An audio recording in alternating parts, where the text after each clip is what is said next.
UConn's Alex Karaban has been a necessary piece for the Huskies, originating from the team's back-to-back championships, and he has the potential to carry all of his winning traits over to an NBA team from the get-go. He's a solidly built combo forward, standing at 6'8", having measured at 6'6" barefoot at the 2024 NBA Draft Combine, with a confirmed 6'11" wingspan that helps him to play slightly bigger. He's very comfortable on the perimeter, though his size and length lends itself to some interior impact on both ends in moderation. Karaban doesn't have an immensely high ceiling, but he's set to offer some needed complementary skills to an NBA rotation, such as shooting, connective passing, and complementary scoring.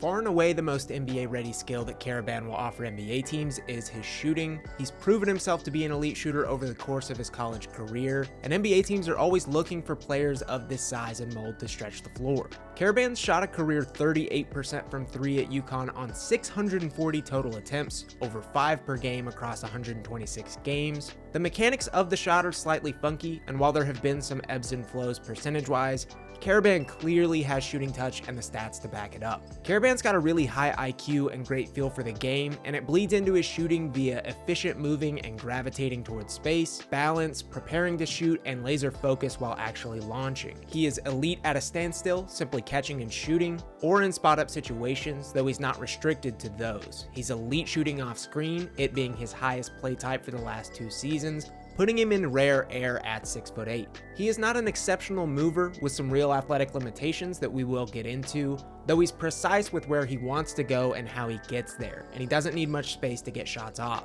Through 15 games as a senior, he's shooting 48% from 3 off screen, 40% from 3 spotting up, and 38% from 3 in transition. For any other areas of improvement we'll get into later in the video, Alex Karaban's shooting is unquestionably a skill that would help every NBA team tomorrow, and I think that's only likely to be aided by even more space in the NBA and passing versatility at the next level. When you play that hard, it's definitely hard. I think for them,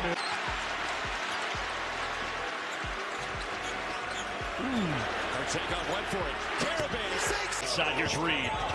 Lost it.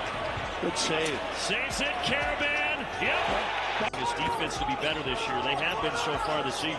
How do you leave him open? That's a mistake. Not as communicative as they want. Look at his deep one. From him. Karaban's innate feel also carries over to his passing, which, given his very defined role at UConn, is a very connective skill. He's averaged 2 assists to 1 turnover through his career at UConn, most recently blossoming that to 2.3 assists to just 0.9 turnovers. He boasts a really low turnover percentage, a sneakily great skill to have in simply limiting mistakes as a malleable forward. Karaban's a lightning-quick ball mover with good vision and accuracy, as well as an understanding of the flow of offense, never letting it stick with the ability to find open players with real consistency. I think Karaban is especially great at leveraging the space created by his shooting gravity, immediately recognizing when he's created an opportunity for himself or others. Much like the rest of his game, Karaban's passing isn't going to jump off the page or scale up past his role, but NBA teams can take solace in his ability to take care of the ball, make correct decisions, and shine in simple ways. Take the gas out of you. We saw them do that against Kansas. Our NCAA tournament eligible. Gone through that process. Karaban to Ryba. Around the horn, the Huskies win. Fouls, but Ryba held his ground. Nice pass. Feed inside. Ryba puts it in. Leading scorer for the Huskies in each of their last 2 games. Malachi Smith guarded by Brandon Lee. Karaban with the pass underneath, and following that huge 4-point play. It was. Here's Karaban spinning into the paint, dishing off. Junior, and he's the head of the snake on this play. Quiet night offensively for Karaban. 2 points, 1 of 5. Shovel it up and under. Looked like God blessed it.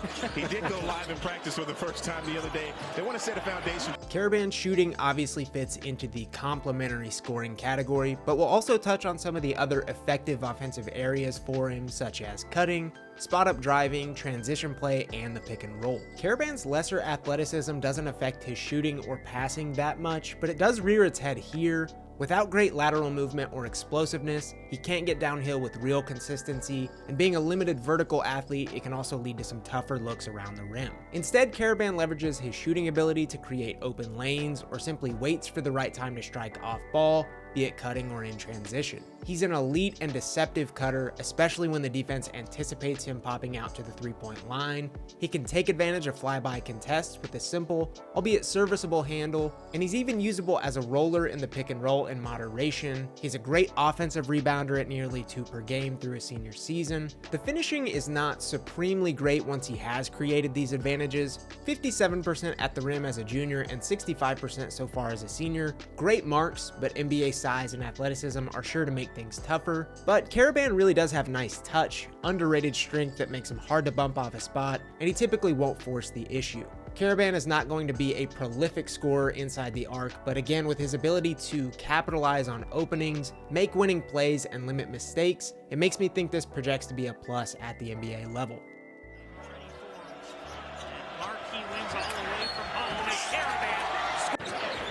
No Husky has attempted a field goal other than Terrace Reed. That's what changed right here. Back screen slip, and he's got to look here. He can elevate too. Karaban, a long Euro step. When Mullins catches it, if you're defending him, you better have your hand up ready to contest. Moving on to areas of improvement, we'll start with defense, though there's plenty of middle ground here for Karaban, similar to his non-shooting offense. All of the athletic concerns carry over here. He just doesn't have the bend, fluidity, or foot speed necessary to really guard quicker or highly athletic players. He can get bogged down by ball screens pretty easily, and he just isn't able to impact on the perimeter as much as one would like. The good news regarding Karaban's defense and his NBA projection is that his instinctual style of play can keep him in position more often than not. His 6'11" wingspan is a major help, and the strength can help him contend with opposing players of a similar size. He's blocked 1.4 shots per game here in his last 48 games with UConn, pointing to both the ability to put himself in favorable positions, as well as a real sub-skill in ball tracking. Despite him not being a hounding point of attack player, he is a disciplined one, rarely making major mistakes and usually understanding what the handlers are trying to do. Karaban's defense is certainly an area of improvement in regards to the NBA, though it's one I could see a solid enough floor in to avoid major concern.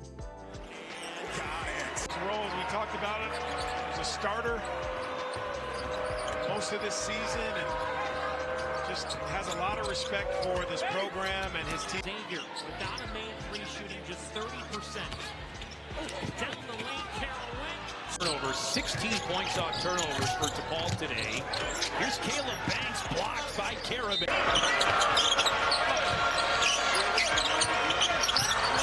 Lee again, blocked by Karaban. Pearson, if they're going to have a real chance at a national title. Inside Kadunga. On the weak side, couldn't get it, curled it extremely hard, and Alex Karaban came right after him. Beautiful. Shot creation isn't so much of an improvement area for Alex Karaban, more so just a legitimate flaw in his game. He is simply not a shot creator, nor will he be asked to be in college or the NBA. He has scored 8 points in isolation in 4 years. It is not UConn's offensive style, and he just doesn't have the athletic tools available to create shots for himself. Karaban's going to be a player that relies heavily on outside forces to create scoring opportunities, despite being pretty elite at maximizing his chances with smart positioning, awareness, and more. And I say this only because you have to know what you're getting in Alex Karaban. I'm as averse to putting ceilings on players as they come, but Karaban is simply going to be built to be a role player, albeit one who could potentially star within the confines of that role.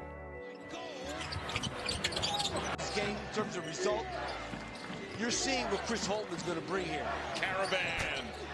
Through 4 years at UConn, 2 of which included national championships, Alex Karaban has built a draft case and cemented it. Projectable and versatile three-point shooting, mistake-free play centered around a keen floor game, connective passing, keeping himself in the right spots, and capitalizing when granted openings on either end. There are some athletic limitations that can lead to pause about Karaban's overall game, but I think we've seen lesser athletes carve out niches in the NBA, and it wouldn't shock me in the slightest if Karaban added his name to that list, given the fact he is just a winner. I could see Karaban's age, lack of sky-high upside, and athletic limitations keeping him out of the first round, or even the early second range in such a loaded 26 class. Though there are undoubtedly going to be NBA teams with postseason aspirations that see Karaban shooting and team play as an immediate boon to their rosters. Some of my top fits for Alex Karaban include the Lakers, Pistons, and Cavaliers. All teams with some heliocentric play that could certainly use three-point shooting moving forward.